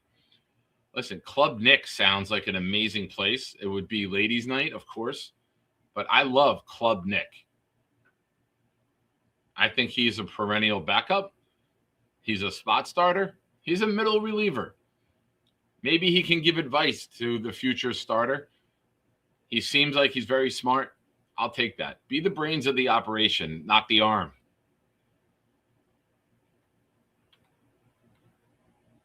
Peter Castro. Ken Glenn coach. It's to be determined. I think if he's true to his word and he's done all of the assessing and he's scouted himself and he's figured out where he did well, what he needs to improve upon, he's going to be calling the game. He's got Frank right there, who's got head coaching experience to lean on. I think now that you got a former head coach running the offense, you're the head coach running the defense, I think there'll be more stability on game day. And I think we'll have a better situation on game day in terms of decision-making and planning and timeout utilization. And you know, you got a veteran quarterback in here, Gino, too, to help with the game day. They'll give him the freedom to probably use the timeouts, but he's going to get the playoff. We're not going to burn timeouts on second down 3 minutes into the game like we've seen done in the past because the quarterbacks don't know what to do in certain situations. So, listen, man, winning cures everything. And, Peter, I'll say this. A lot of coaches, not all of them, some can transcend poor quarterback play and find ways to win. But a lot of coaches, you're only as good as your quarterback. You're only as good as the game he plays. I think that we should see better, more competent football. I had a tweet today that went out. It says the New York Jets will be a much improved, competitive, fun-to-watch football team, and a lot of you aren't ready for that reality or discussion. How many wins does that equate to? I don't know. But I think with the additions that we made in free agency and the draft and Glenn evolving and getting a veteran coach on the offensive side of the ball, I think we'll see better things. Now the ball's got to go your way. Got to get some turnovers in key moments. You got to get some stops. But I think the stage is set to play better football. How much better? To be determined. But I can't give you a definitive answer. Next up, we got Pork of the Morning. What's up, brother? Hey, Nick, how you doing, my man? I'm good, man. How you been? I'm I've been well. I mean, I didn't get the job that I was hoping for, but I'm sorry, man. I mean, it is what it is. It's I still have a job, and it's a great job. It's a good job. I mean, so it is what it is. But I'm excited about these picks. I like Sadiq. I mean, I like all these players that beat up on my Penn State Nittany Lions. You got Cooper that made that amazing catch at the end of the game to beat us. That's sick. You add that crazy playmaking ability with Garrett, you can get to the 40-yard line and just throw the ball up and let them go do sick shit. Yeah. To have Sadiq now too, jumping over guys, and it just brings a lot of excitement. And I hope Glenn can coach these guys. That's the biggest thing. That's going to be the X factor, really. And these guys at Indiana that played with each other, they've been playing against each other for a couple of years now. You know what I mean? So they're just going to get better. You know what I mean? These guys are, they're winners, they're champions. And that's what we need in this organization. We need guys that win, that have an attitude, that came from winning, that were very well coached. And I know that Indiana coach is he's a great coach. Yeah. So, and that, you can't, I mean, I'm just going into it this season like something's got to flip. You know what I mean? That something in that engine has got to turn over eventually. What do you want to say to the big? Sorry, trying to take care of something real quick. Yeah, no problem. Oh, man, it's okay. Who's your favorite pick of the draft? My favorite pick of the draft? I can see it in the header, but who's your favorite pick of the draft? It's Sadiq. I mean, I like the way he plays. He's fast. But I also do like Pond. I mean, I'm a defensive back, and I also like the safety we picked up with the last pick. Right? He's a safety, I think. Yeah, I think when you look at Sadiq and Cooper paired together, considering the lack of weapons that we've had, you have to be excited. Now, you can still question the quarterback, and I get that 100%. But if you're bringing in that 2027 rookie and you're dropping him into this offense with this line, with the two tight ends, with Garrett, Cooper, Mitchell, maybe another wide receiver next year, if you go get the quarterback and a receiver next year and then add to this, say Mitchell just doesn't fit what you want to do. And now you got Cooper, Garrett, and another top rookie coming in, and you'd have 3 first-round wide receivers together. All right, you're giving a kid every chance to succeed. Yeah, and with last year's draft and the year before, us having linemen that we drafted gives us that luxury where we could get, these playmaking guys. And I'm just, I'm so excited, and I can't wait for the season to get here. I mean, I could watch UFL football, but that kind of sucks. I mean, I'm just. It's a little better than what we put out there the last time we were on the field. I'm sure. Yeah, I know that, but it's not NFL football to me. I got you. No, I know. I'm teasing. And plus, the Showboats left Memphis, so I'm you know what I mean? I was probably their only fan, so I'm heartbroken.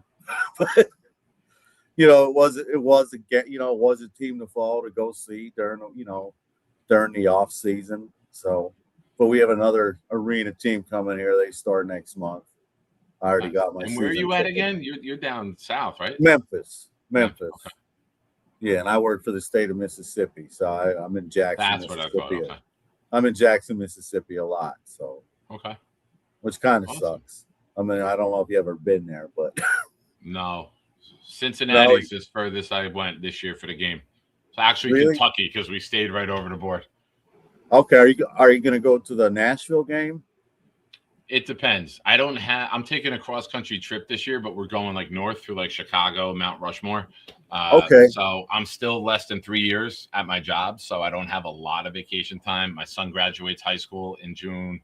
I don't have a lot of days, so my trips are gonna depend on the schedule. Like if it's a Thursday, I can't take Thursday and Friday off. I just don't have enough days with other things that I have to plan for. So if it's a Monday night, Sala and Jets on Monday night might be a thing, or a Thursday night game. It depends. I can't commit to where I'm going until I see when the game is. Yeah, well, I mean, hopefully I can go. I'm like 90% going, but I haven't seen when the game is. I'm pretty sure it's going to be week 1 or 2. I'm hoping. Because if I it would is, love a week 2 Thursday night game.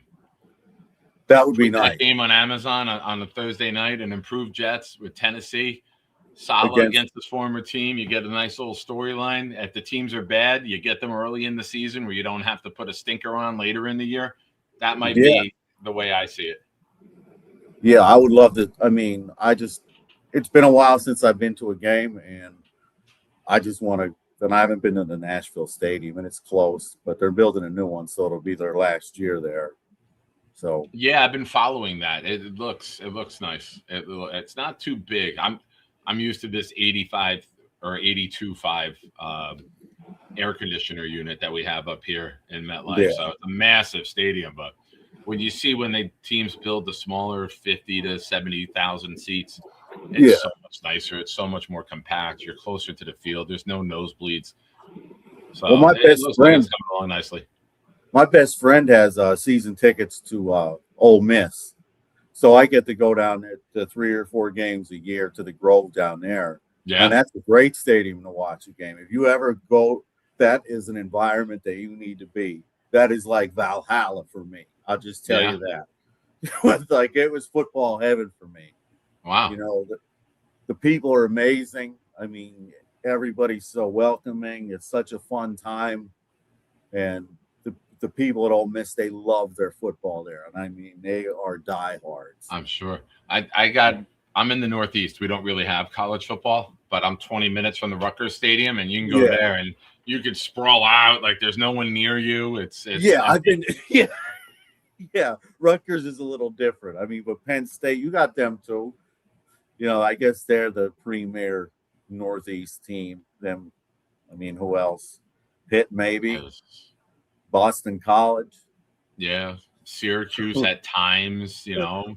Yeah, the Orange Men. I mean, they had some when they had McNabb, maybe. I mean, yeah, it's been a minute. Rob Moore, you remember him? Yeah, the ex-Jet. He was great. He was great. We traded him away. That was terrible. I know. Move. Who did we trade him for? Old school trivia. Who did we trade him for? Ronald Moore. Who did we trade him for? Rob Moore for Ron Moore. Okay. Right. I thought Johnny Johnson was a part of that because we got the running back Johnny Johnson from the Cardinals. I thought we got him on a draft day trade. And that was afterwards, right? It's a great round pick. We got a 4th round pick and running back Ron Moore. Good call. Yeah, because he had 1,000 yards the year before. But we had Johnny Johnson already. And Ron Moore was a bum here. I mean, I'm just gonna say. I don't even remember Ron Moore. Well, no, he had 1,000 yards for the Cardinals the year before he came here, and I don't even remember him taking a handoff. So, I mean, those were the failed years of Blair Thomas and Brad Baxter and them guys. I mean, I don't know if you remember those. Those were tough Jets years. Kind of like we just. Johnny Hector was my favorite. Johnny Hector was the first guy I remember seeing jump over the pile, and when I was a kid, that was the coolest thing to watch Johnny Hector lead. Yeah. In that '86 season. Yeah, he was a big part of that season because McNeil got hurt, I think. Yeah. In one of those years, and Hector had to come in and carry the load. And McNeil came on at the end of the year, but he was still banged up. That was the year we started 10-1, and then we ended up 10-6, and then we lost to the Oilers in the wild card, right? No, we beat. Was that Cleveland or the Oilers? And then we lost to Cleveland at the with a marathon by the lake, right? Gastineau with the late hit. That's bullshit. You know, it could have went either way. I was so heartbroken as a kid. I remember that. Going up by 10 and then just watching it go away. But yeah, that's the life of a Jets fan. That's it. You know it's going to hurt. You just don't know when. It's just heartbreak. I mean, kind of like sleeping with Diana Rossini. You know you're going to have to pay for it. You just don't know when. Sorry, I didn't mean to upset you. How bad is that? What's Mike gonna do? I mean, is that his kid, little Mike? I don't know. It's interesting. It could be. That's gotta suck though to be the father, to be the husband, to have any ounce of doubt that that's not your kid. But I don't wish that on any man. Yeah, he has a good grounds for divorce now, right? I guess Mrs. Vrabel too. I mean, how do you think that lady feels? I mean, she's got to be hot. I wouldn't want to be Mike walking in them doors having to face my family after doing that scumbag shit. Yeah, and now you travel for a living too. Like, yeah, like how she's gonna be. I hope she wrecks his fucking life and he can't focus on game day. Well, that's what's gonna happen. I mean, but the last time this shit happened, the Patriots won the Super Bowl. So I, right? Yeah, I don't want that. Don't say that. Don't even put that. I should just boot you off. I'm going to be a gentleman and say goodbye first. Pork, I appreciate your call, but we're going to edit that out because we can't have that out in the universe. You son of a bitch, you. Hey, it's there. You know what I mean? Be good, But buddy. We'll talk soon, man. Be a stranger. All right, take it easy, guys. Jet life to the next life. Amen. Good call from Pork. Ladies and gentlemen, during that call, the great Jake Asman gifted a channel membership that went to Jake Lepselter. Thank you, Jake. I appreciate you. As they say, you're a nice guy. Daniel Meehan, our resident Miami Dolphin fan, is in the chat. And he believes in the Jets more than a lot of you, saying, I have the Jets going 7-10.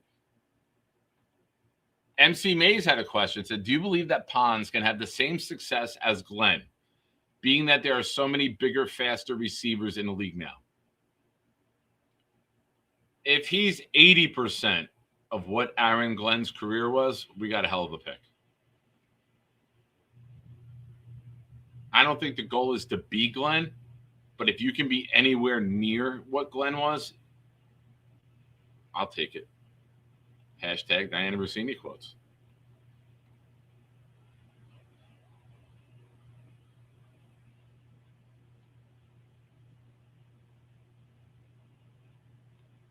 Le'Veon Bell, he's ranting about Gase again. Yeah, Gase is the reason that you sat out a year and came back immobile. It's Gase's fault. That's why when you went to Kansas City, you sucked too. Stop crying, bro. You made a bad decision. Go find a mirror, wipe the smoke off of it, look in it, and take some goddamn accountability, Le'Veon Bell.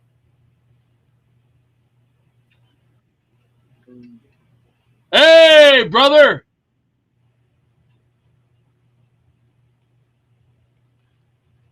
Oh, Jets Worldwide. Do we finally get an interception game one this season? I hope game one is at home and we can be there to give the loudest Bronx cheer ever when we get that interception. I don't want that to be on the road. I want that to be at home. Bailey comes around the edge, hits the quarterback, ball pops up in the air. We pick it off, return it for a touchdown. That would be tremendous. I don't want that on the road. Granted, I'll be happy whenever it happens, but I would love for that to be at home and the home crowd to experience that. Wow, Curly, we're going there? Hold on. One other question first. David D. Nick, how much, if at all, did AG play in the slot when he was with the Jets? He didn't. Early on, maybe, but at his best, it was him and Marcus Coleman on the outside, and Ray Mickens was the slot, the nickel back. So he was perimeter, and he was elite perimeter too, especially in that 97, 98, 99. Yeah. He was outside. Ray Mickens, number 24, was the nickelback. There may have been times where they motioned in and he went with the guy, but he was a perimeter guy. All right, folks. This next portion is brought to you by Curly Norman. F, marry, kill, Ginger, Marianne, Mrs. Howell. That's the easiest one I think I've ever seen.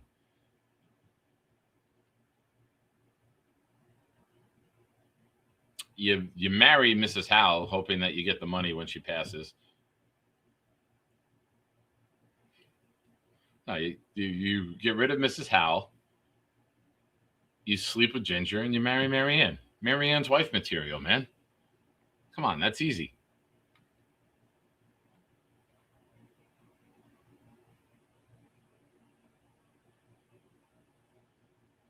Yeah, David, I was in my teens in 94, 95, and 96. I was in high school, so I don't have the recall if he started off there.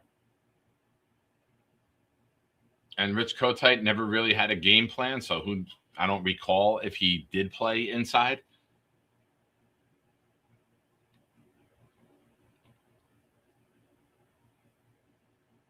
Worst signing, Dalvin Cook or Bell? Bell because he took the year off and the contract. Yeah.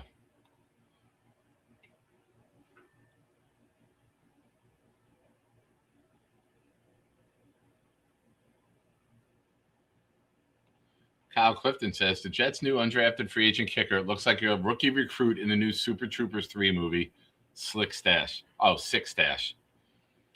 I'm a Super Troopers fan. That's one of my favorite movies to quote.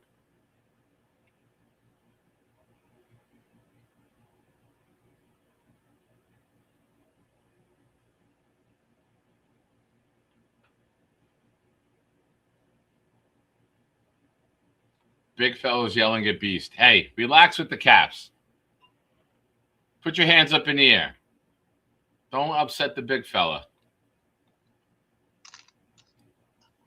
Now you upset everybody. Folks, we're winding down the show. Again, thank you, everybody. This has been by far the biggest week we've ever had with the program. Shout out to all of you, the new subscribers this week. If you're watching the show now and you have not subscribed yet, please do so.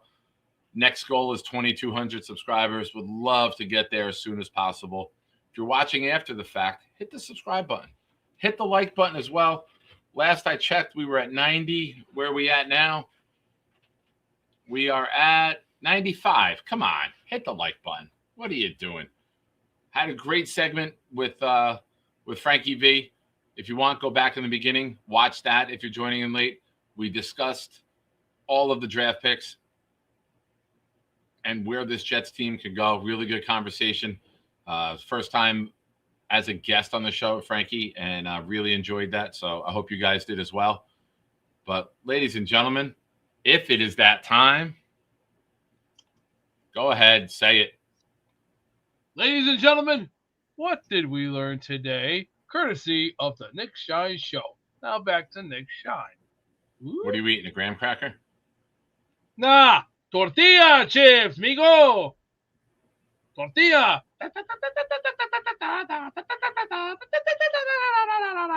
Now, that's what she said.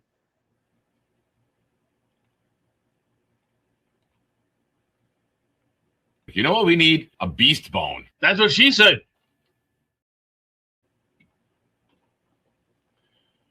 Who the fuck starts a conversation like that? I just sat down. Folks, what did we learn? And we're not just going to do what did we learn today. What did we learn through this entire draft process? I know if you're typing about mock drafts and that you don't want them to start in October, I get it. I dream of a Jets world where in January we're talking about how much warm gear we need to purchase for a home playoff game. I would love that. I don't want to start mock drafts when we're 0-7. I don't just want to be in the hunt. I know that's the first step along the path. I want to watch good football. I think this draft class really puts us closer to that. I'm not going to put it all on them, but I think there's the makings of a good team. We got some nice pieces. Now they got to pull it together. They got to coach it up. They got to implement things and develop these players. But I think that there's potential there, and that's more than we've been able to say in a while. Maze, I learned that after draft weekend, the Nick Shine Show works as a daily show. I'm tired, man. I'm tired. I can't even. I joked the other day that said Monday I'm going to be home at 5:30 and sleeping. Tomorrow I get out of work at 5. go to my other job with the baseball season started in town. So every day this week, I go from one job to the other job. And then tomorrow I got to go from the second job to a doctor's appointment at 7:45 p.m. I'm ready for sleep, man. I really am. I can't be doing a couple nights this week. I was up till 3, 4 in the morning. I can't do it no more. I like to be sleeping by 10:30. AG's burner. I learned about flan, or flan, as Charles said. Curly, agree with you. I'm tired of the draft process starting Columbus Day. I've said for many years, Curly, my birthday is October 18th, in the middle of October. And I dream of the years where we get past my birthday before the mock draft start. That would be fun. Dion says, I'm happy that positions on offense is now a discussion. Too many slot options, such a horrible place. No, you can go 4 wide. You know, you can split them out in aces. You can go trips. So you've got all these different options. Keep the defense guessing. It's better than this guy plays here. He only plays here. When we run our guys out on the field, whatever personnel we decide, they're not going to know what we're doing. And that's the beauty of this. Put the confusion on the defense instead of us being confused, not knowing what to do. Oh, boy. I didn't read it ahead of time. Modine, I learned Frankie took a victory lap for a future bust. I learned for the draft process that everyone doing mocks got it right, but the Jets didn't. Thank you, Mo. Pleasure to have you back, man. You are a fucking home run. Kyle Clifton, we learned that Mooj does not believe in losing a trade on points. Nice. ISU, I just learned Nick Shine is an old. Yes, I am. I am. Pork in the morning says, I want to see some wins and hit the like button for our boy Nick. Yes, please do so. Curly, I learned that Nick Shine had 2 jobs while Gorman and Beast have 0. I actually have 3 if you count this.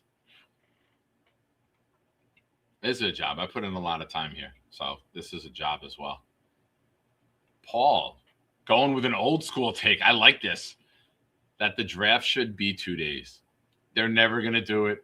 If anything, they'll extend it and do round 1 on Thursday, round 2 and 3 on Friday, round 4 and 5 on Saturday, round 6 and 7. It's too much of a big business. They bring in a couple 100,000 people to a town. I tell you what, man, like I debated this last night. If we have a top 3 pick and we don't trade any of our picks, man, we rent a luxury bus and we load it up. We go down for Thursday and then we take the bus back. We go down for round 1 next year and just have an amazing time on a luxury bus. AG's burner. How good does it feel as a Jet fan to have a draft like this? Oh, that's a good one. Listen, in theory, it looks good, but we got to see how it comes together on the field.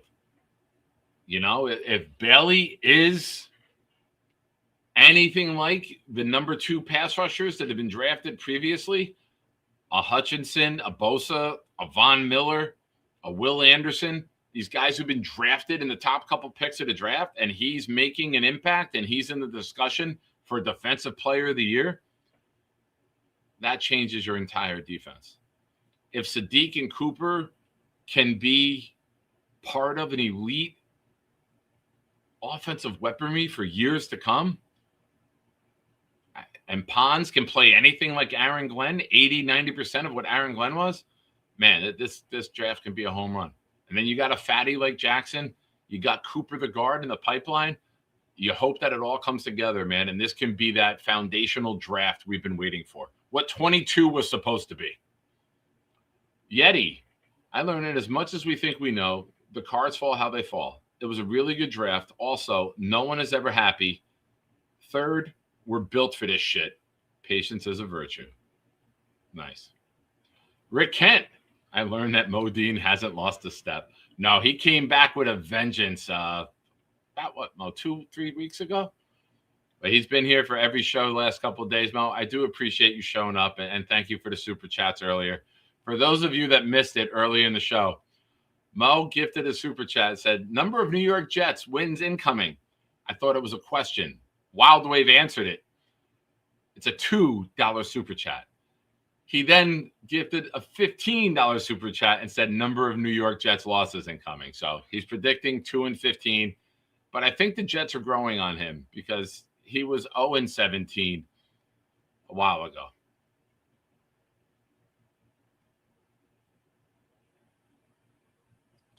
Bill, go back to 17 rounds. I'm done drinking, Bill. Thank you for the suggestion. David, the draft was only one day during the first 2 years of the original USFL. Wow. Dion says, I learned of this show this weekend. Already subscribed. Appreciate you, Dion. Welcome. Keep coming back. I hope you enjoy it here, man. Robert C. I learned that Jake Asman and Nick Shine have birthdays exactly 1 month apart. Kyle Clifton. I learned that cheesecake can be fried and that flan can be inhaled. Absolutely. All right, folks. I appreciate all of you. Thank you for being here. You know the deal. If somebody clicks in to call, the show goes on. Super chats, gifted memberships. We stop the music. The show goes on.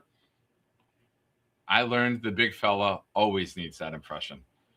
Whenever Robert C's in the chat, you got to read the comment as Robert C. That's how it works here. All right, folks. I am not sure when I'm doing a show again.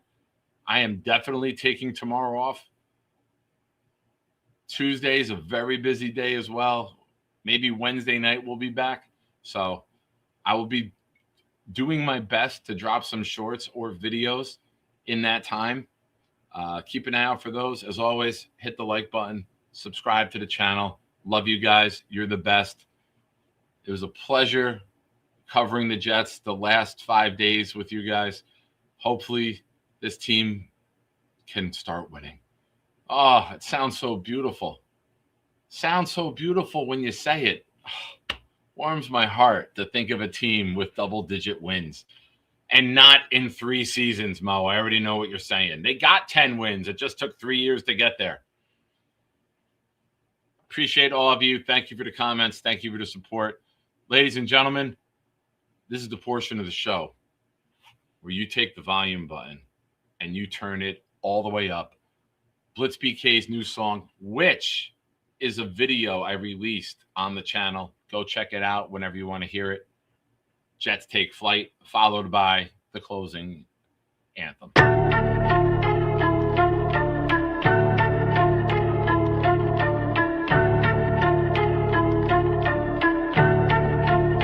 Yo. Engines roar when the Jets take flight. Green lights glow in the Jersey night. Skyline lit when the squad ignite. Gangrene rolling, yeah, the Jets take flight. Yo. Every show we bring the Jets all through, the speech is clear. Real fan talk, we survive rebuilding years. Seen quarterbacks come, we seen them disappear. Still solid with my team, no bandwagons here. Green stitch to my fibers, won't switch to the Niners. Quick like Vic, I see victims in my visor. Jets loss is heavy, but the pride is never left. Stood 10 toes down when the season felt like death. New season feels like fresh air. New OC and QB, man, I always love the fresh pair. Like the man Jordans that I'm rocking with my Jets gear. Hoodie but no cap out, never play it off, but we gotta get the Jets there. Let's share ideas for this team for this next year. It's fair to think we'll do better in those big chairs. Shit, yeah, hire Dream Bean to run this shit here. Take this playoff streak and make it disappear. Engines roar when the Jets take flight. Green lights glow in the Jersey night. Skyline lit when the squad ignite. Gangrene rolling, yeah, the Jets take flight. Jets take flight.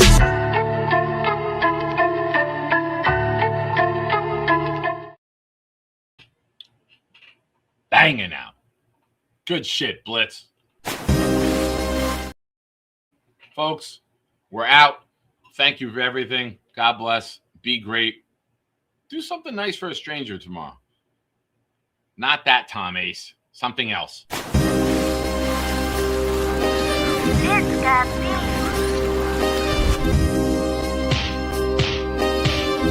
Gentry covered in football. Any day, any night, we all shine, bro.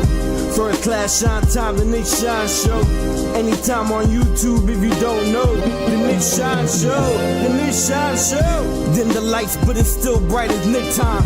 Day or night, this is his prime, it's Nick Shine. Proud fan, well defined, to get in line. Toe to toe with any show, he only got 9. The best show on YouTube, bro, is easy.